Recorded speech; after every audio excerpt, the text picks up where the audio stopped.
Good evening, students. Now I will make you solve the remaining questions of exercise. So till now we have completed till question number, I guess 12. Yes, question number 12 is completed. Now question number 13.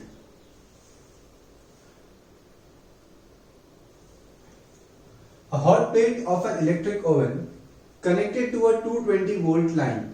A hot plate of an electric oven connected to a 220 volt line has two resistance coils. Oven के अंदर क्या होती है? Coils होती है, resistance coils which provide heating. So on that hot plate there are two resistance coils. ठीक है, A and B, each of 24 ohm resistance. दोनों का रेजिस्टेंस कितना है? 24 and 24. Which may be used separately. जिनको आप separately यूज कर सकते हो. मतलब आप ओवन स्टार्ट करो तो या तो सिर्फ A रखो या तो सिर्फ B रखो, दोनों में से कोई एक ही रेजिस्टेंस कॉइल अंदर है, depending upon the heat you require. ठीक है, इन सीरीज और इन पैरेलल. तीन कंडीशंस हैं. हमको क्या बोला है? ओवन में दो रेजिस्टेंस कॉइल्स हैं, या तो आप कोई एक रेजिस्टेंस कॉइल अंदर रखो, एनी वन, या दोनों को सीरीज में करके रखो या दोनों को पैरेलल में करके रखो. तो ये तीनों सिचुएशंस में करंट की वैल्यू क्या होगी, that you have to determine.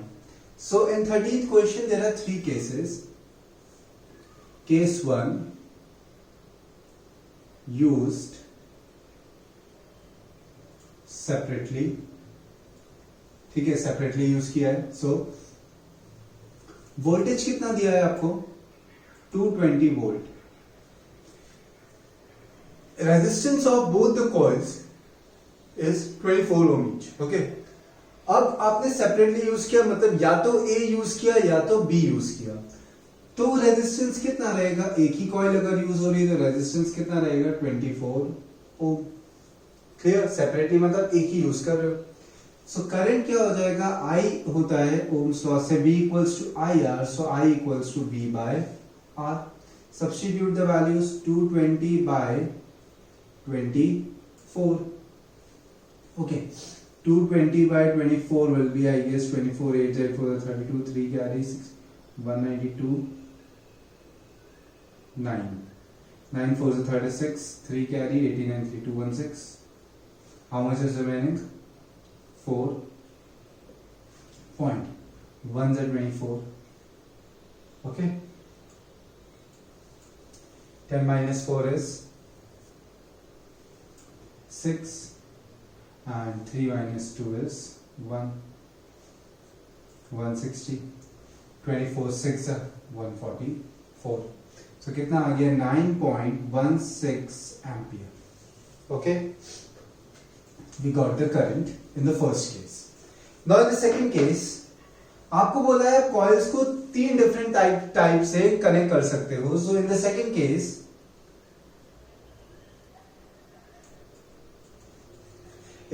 case, हम कॉइल्स को कैसे कनेक्ट करते हैं? सीरीज में. तो सीरीज में रेजिस्टेंस कितना हो जाएगा? दोनों कॉइल्स यूज किए हैं आपने सीरीज में, दोनों का रेजिस्टेंस 24 है. सो रेजिस्टेंस हो जाएगा 24 plus 24. Answer will be 48 ohm. Resistance बढ़ गया, 48 हो गया.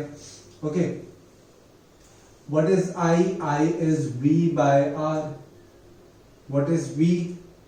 220. What is R? 48. 220 by 48. 220 by 24 9.16 आया था. डबल क्या है? हाफ हो जाएगा. So 4.58 I guess. 4.58. हाँ, 4.58 ampere. Yes. Okay. Case 3. Now we are connecting both the coils in parallel.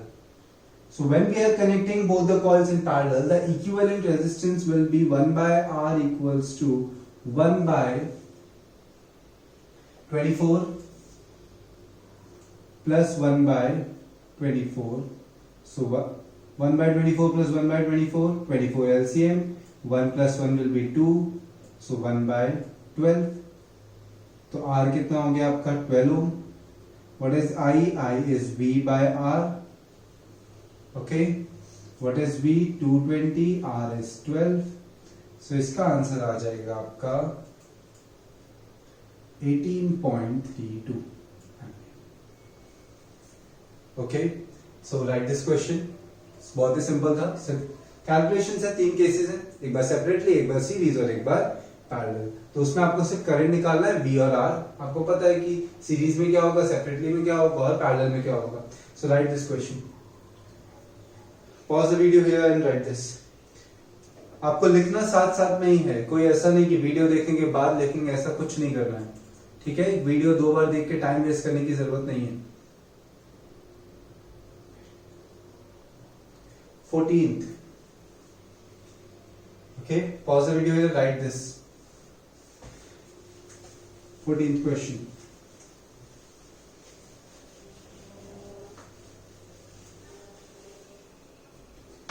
Compare the power used in 2 ohm resistor. Compare the power used in the 2 ohm resistor in each of the following circuits. आपको power किसके across find करनी है? सिर्फ 2 ohm across के 2 ohm resistor के across find करनी है. Okay, so power across a resistor का फॉर्मूला लगेगा. ये क्वेश्चन में कौन सा फॉर्मूला लगेगा? Power across a resistor. पूरे सर्किट की पावर आपको नहीं बोली है, आपको किसके अक्रॉस पावर फाइंड करनी है? 2 ohm रेजिस्टर के अक्रॉस. सो सीरीज में पावर का फॉर्मूला क्या होगा? I स्क्वायर R, और पैरेलल में क्या होगा? V square by R. तो यही फॉर्मूला याद रखना है सिर्फ. Okay, power across any resistor, तो ये 2 फॉर्मूला, VI अप्लाई करना नहीं है. ठीक है, तो अक्रॉस 2 ohm के लिए सीरीज हो तो I स्क्वायर R, पैरेलल हो तो V square by R. Question पे आते हैं. Compare the power used in the 2 ohm resistor in each of the following circuits. 2 part है इसमें. ठीक है, first part, a 6 volt battery in series with 1 ohm and 2 ohm resistor. A 6 volt battery in series with 1 ohm and 2 ohm resistor. कौन सा combination है ये? Series. Series में power across a resistor का फॉर्मूला कौन सा होगा? I square R.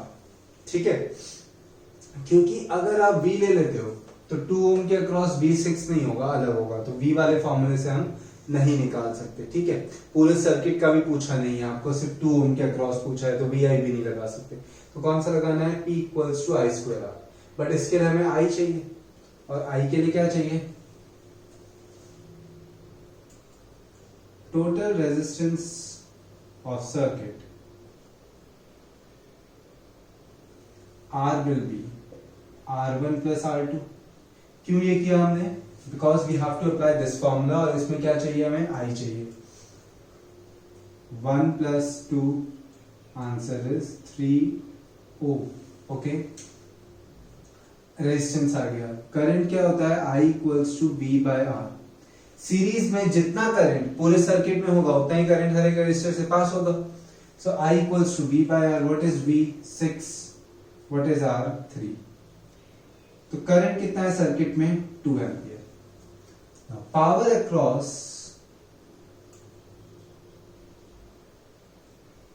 2 ohm resistor P equals to I square R formula लगेगा. बट रेजिस्टेंस कौन सा? पूरे सर्किट का तो नहीं लेना है हमें, किसके अक्रॉस फाइंड करना है? सिर्फ 2 ohm के अक्रॉस. आपको बोला है पावर अक्रॉस 2 ohm रेजिस्टर, तो 2 ohm वाले रेजिस्टर का सिंबल क्या है? R2. तो यहाँ पे हम R नहीं लिख सकते. क्यों नहीं लिख सकते? क्योंकि R क्या हो जाएगा? पूरे सर्किट का रेजिस्टेंस हो जाएगा. हमें किसके अक्रॉस फाइंड करना है? सिर्फ 2 ohm के अक्रॉस. तो 2 ohm का सिंबल क्या है? R2. तो यहाँ पे क्या आएगा? R2. तो power across 2 ohm resistor, formula तो I square R, but R में सिंबल कौन सा है जिसके अक्रॉस फाइंड करना है? वो वाला. 1 ohm के अक्रॉस करना होता तो R1 लिखते, 2 ohm के अक्रॉस करना होता है तो R2 लिखेंगे. What is I? 2. What is R2? 2. 2 square 4 2s are 8 watt. Power की unit what. Case 2, a 4 volt battery in parallel with 12 ohm and 2 ohm resistor. 12 ohm and 2 ohm resistor. Parallel में formula कौन सा लगता है? V²/R. तो इसमें कुछ extra find करने की जरूरत है? नहीं है. हमारे पास V भी है, हमारे पास R भी है. इसमें I क्यों निकालना पड़ा? क्योंकि I दिया नहीं था. I के बिना सीरीज में पावर नहीं मिल सकती अक्रॉस अ रेजिस्टर आपको. Clear? So in case of parallel connection we have to use this formula. We are having voltage as well as resistance, so directly find the power across 2 ohm resistor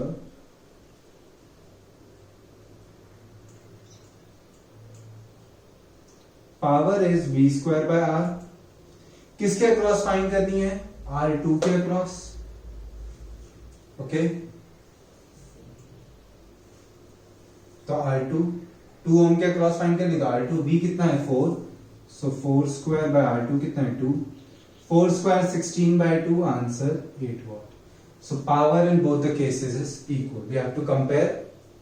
तो दोनों में power क्या है? Same है. दोनों में कितनी आई? 8 watt आई. Clear? क्या करा हमने?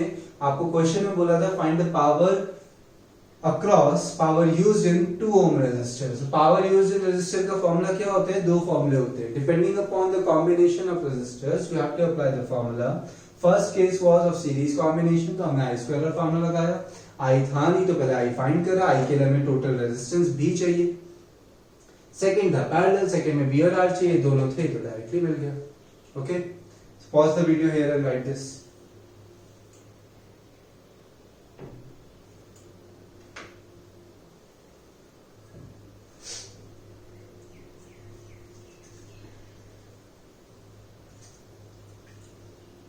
Okay.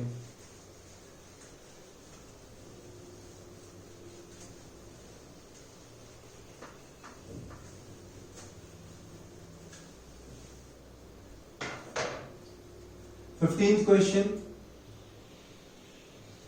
2 lamps, one rated 100 watt at 220 volt and the other 60 watt at 220 volt are connected in parallel to electric mains supply.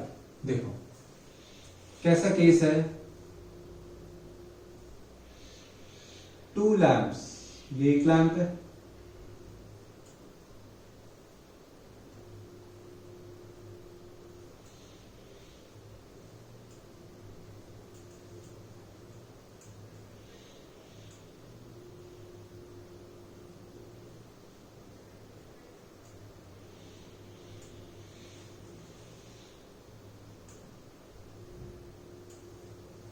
ये लैंप 1 है, ये लैंप 2 है. Suppose current flowing through lamp 1 is I1 and current flowing through lamp 2 is I2. दोनों के across voltage कितना है? 220 volt show हो रहा है. ठीक है, इस टाइप का सर्किट है. फर्स्ट बल्ब की पावर कितनी है? 100 वॉट. P1 कितना है? 100 वॉट. और P2 कितना है? 60 what. We have to find the total current in the circuit. What current is drawn from the line? कितना करंट मिल रहा है हमें इस सर्किट में? मतलब हमें I फाइंड करना है. ठीक है, क्या बोला है आपको? 2 lamps, one rated 100 watt at 220 volt and another rated 60 watt at 220 volt are connected in parallel. Parallel में है तो दोनों को सेम वोल्टेज मिलेगा 220. To the electric main supply, what current is drawn from the line? What current is drawn from the line? मतलब ये mains line ऐसा समझ लो, बैटरी नहीं, मतलब ये 220 वोल्ट सप्लाई हो रहा है. तो कितना करंट मिला हमें? I फाइंड करना है. ठीक है, तो अगर हमें I1 और I2 मिल जाता है तो हमें क्या मिल जाएगा? अगर हमें I1 और I2 मिल जाता है तो हमें I मिल जाएगा. अब देखो, सिर्फ इस बल्ब के लिए पावर का फॉर्मूला क्या होगा? पावर का फॉर्मूला VI होता है. ठीक है, पूरे सर्किट की बात नहीं कर रहे, सिर्फ एक बल्ब की बात कर रहे हैं. तो पूरे सर्किट में P इक्वल्स टू VI लगा सकते हैं. सिर्फ एक बल्ब के लिए तो नहीं लगा सकते. सिर्फ एक बल्ब के लिए क्या करेंगे? तो सिर्फ एक बल्ब का अगर करंट आपके पास है तो ये आप फॉर्मूला लगा सकते हो. ये फॉर्मूला हम कब एक रेजिस्टर एक बल्ब में नहीं लगा सकते? जब हमारे पास उसका इंडिविजुअल करंट नहीं है। अभी तो हमारे पास इसका करंट हमें पता I1 है, इसका करंट हमें पता I2 है। अगर वो चीज हमें नहीं दी होती तो हम नहीं लगाते। ठीक है, तो हम क्या कर रहे हैं, हमने यहाँ पे करंट को I1 ले लिया। तो फर्स्ट बल्ब के लिए पावर है P1, करंट है I1, वोल्टेज तो कितना है, V है। क्लियर? क्या दिया है आपको, P1 100 वॉट, P2 60 वॉट और वोल्टेज आपको कितना दिया है, 220 वोल्ट। सो फर्स्ट पाथ के लिए, एक पाथ के लिए आप E इक्वल्स टू VI लगा सकते हो, उसका करंट I1, उसका वोल्टेज 220। ओके, सो I1 कितना हो जाएगा, P1 by B। What is P1, 100 by 220। इसको एज इट इज रन दो, 100 बाय 220 एम्पियर। सेकेंड बल्ब के लिए P2 equals to V into I2। यहाँ पे पावर P2, वोल्टेज 220 मतलब V ही है, इतना ही है, और करंट कितना है I2। सो I2 कितना हो जाएगा, P2 by V। P2 is how much, 60, V is 220। इसको भी एज इट इज रहने देते हैं। ठीक है, now total current हमें फाइंड करना है। now what is I is I1 plus I2। what is I1, 100 by 220। what is I2, 60 by 220। so 160 by 220। इसको सॉल्व कर लेते हैं, 8 by 11, so 0.730, so 2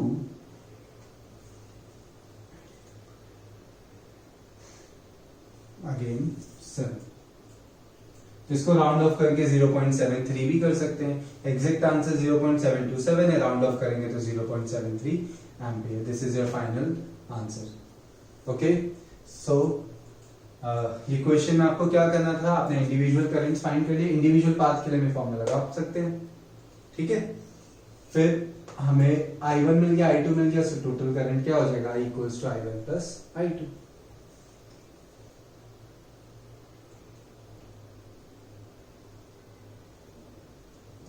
Okay, now question number 16th, which uses more energy, a 250 watt TV set in 1 hour or a 1200 watt toaster in 10 minutes। Energy का last formula, energy क्या है, power into time. Power should be in kilowatt and time should be in hours. So case 1, TV set. TV set की power कितनी है, 250 what. 250 what power रखनी किसमें हमें, kilowatt में, तो 0.25 kilowatt. Power 250 watt, so the 0.25 kilowatts. You have to divide the given power by 1000. Then for in 1 hour, तो time कितना है, 1 hour। एनर्जी फाइंड करने से पहले, before finding out energy, just make sure that power is in kilowatt and time is in hours. Energy is power into time. Okay, so power is P1, time is T1, तो energy E1 हम लेते हैं first case के लिए। Power कितनी थी TV set की, 0.25 kilowatt. Time कितना है, 1, 0.25 किलोवाट आवर। टीवी सेट की एनर्जी आ गई। टोस्टर की फाइंड करते हैं। Case 2, toaster. टोस्टर की पावर आपको कितनी दी है, 1200 वॉट्स। 1200 वॉट्स दी है। Okay, so 1200 watts will be divided by 1000, so 1.2 kilowatt. Time कितना दिया है, 10 मिनट्स। टाइम मिनट्स में नहीं चलेगा, किस में रखना है, आवर्स में। 10 मिनट्स मींस मिनट्स को आवर्स में कन्वर्ट करने के लिए डिवाइडेड बाय 60, तो कितना आ गया, 1/6 आवर्स। टाइम था 10 minutes, 10 minutes means 10/60 means 1/6 hours. E2 क्या होगा, P2 into T2। Now what is power, 1.2। What is time, 1/6। 1.2/6, 12/6 करेंगे तो 2, तो मतलब 0.2। Kilowatt hour. तो किसने ज्यादा एनर्जी कंज्यूम की? टीवी सेट ने। तो आप ये लास्ट में क्या लिखोगे? एज E1 0.25, E2 से 0.2 है, 0.20 वो 0.25, so as E1 is greater than E2, फिर नीचे लिखना है आपको TV set consumes more energy. As E1 is greater than E2, TV set consumes more energy. Okay, write this question, both the questions. Pause the video here and write this.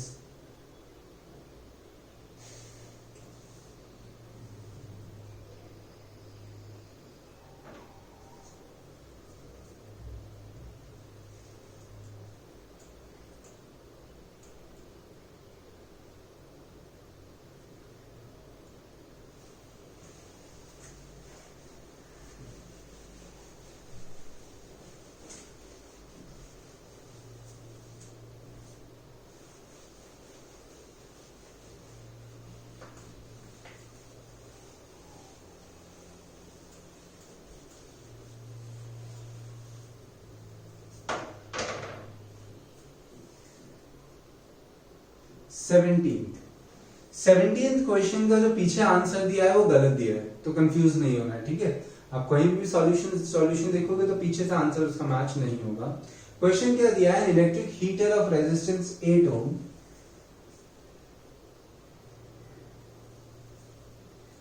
draws 15 ampere from the service mains, current कितना दिया है? 15 ampere from the service mains for 2 hours. For 2 hours. Calculate the rate at which heat is developed. Heat नहीं पूछा है, तो यहाँ पे बहुत बच्चे कंफ्यूज हो जाते हैं कि यहाँ पे हीट पूछा है। आपको बोला calculate the rate at which heat is developed. Rate जब वर्ड आ जाता है तो आपको क्या करना होता है? टाइम से डिवाइड करना होता है। मतलब आपको क्या फाइंड करना है? Heat upon time. हीट नहीं बोला है, आपको बोला है calculate the rate at which heat is developed. Clear? So heat का फॉर्मूला क्या होता है?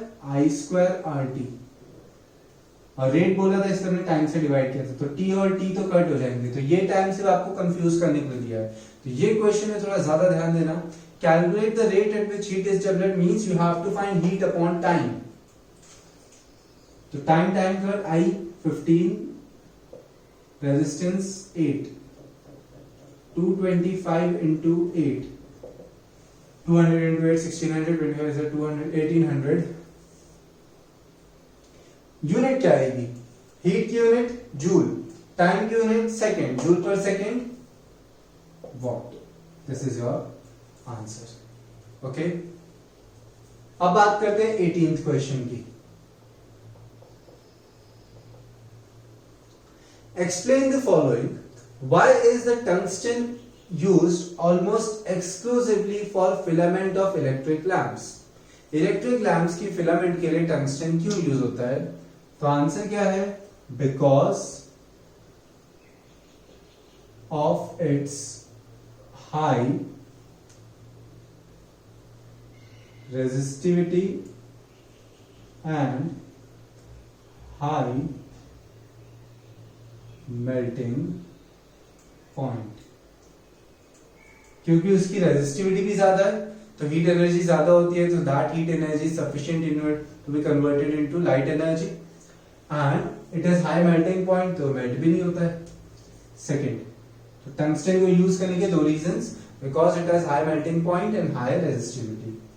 Why are the conductors of electric heating devices such as bread toasters and electric irons made of an alloy rather than a pure metal? जैसे कि toaster है, toaster में coil nichrome की होती है, हीटर्स में कॉइल नाइक्रोम की होती है। तो नाइक्रोम क्या है? नाइक्रोम एक अलॉय है, निकल और क्रोमियम का। सो जहां पे भी हीटिंग चाहिए हमको, उस अप्लायंस में मेटल नहीं यूज करते हैं, अलॉय यूज करते हैं। उसका रीजन क्या है? आप अगर पेज नंबर 207 पे वो टेबल देखोगे तो अलॉयज की रेजिस्टिविटी ज्यादा होती है। तो अगर रेजिस्टिविटी ज्यादा होगी तो रेजिस्टेंस भी ऑब्वियसली ज्यादा होगा।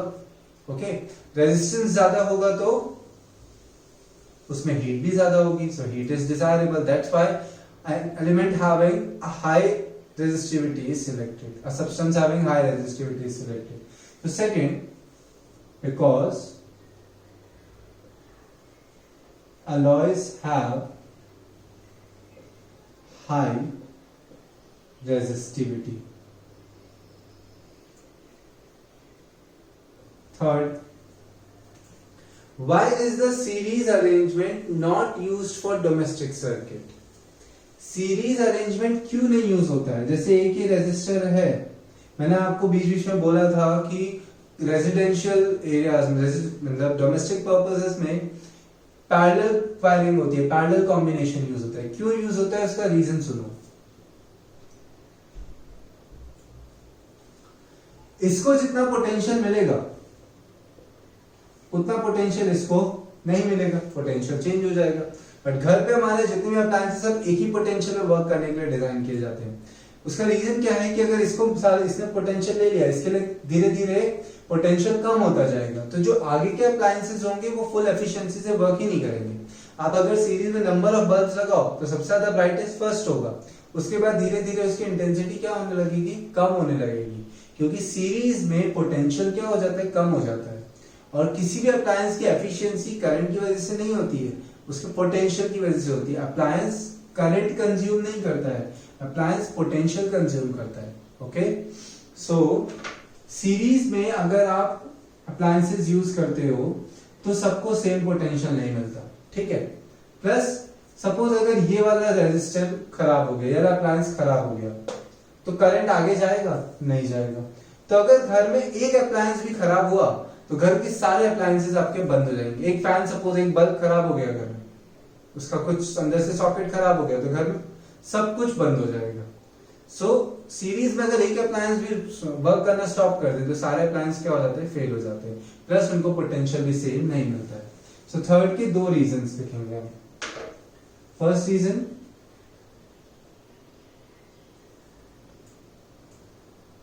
if one appliance stops working in series combination,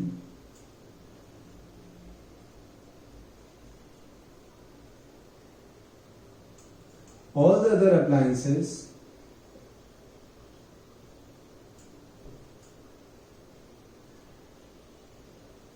also stops working. Also stops working. ठीक है. Second, in series combination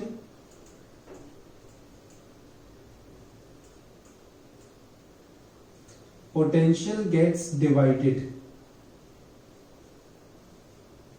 potential divide हो जाएगा तो सबको अनइक्वल पोटेंशियल मिलेगा, अलग अलग. ठीक है, which is not desirable. D मतलब फोर्थ,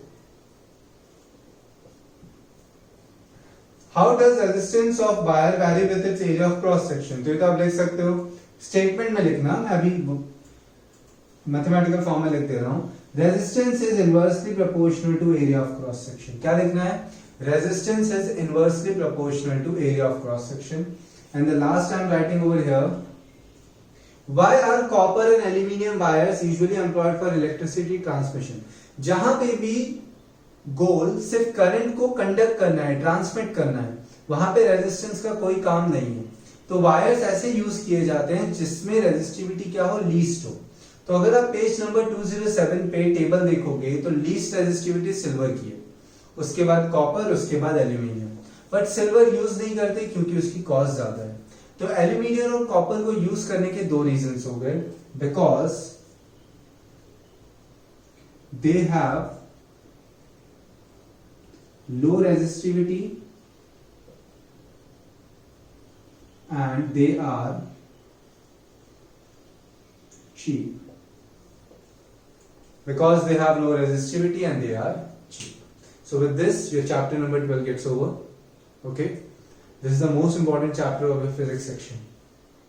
ठीक है, तो इस पे थोड़ा ज्यादा ध्यान देना है, प्रैक्टिस ज्यादा से ज्यादा करो. न्यूमेरिकल्स एक बार तो बिना देखे आपने सॉल्व किए हुए होने चाहिए.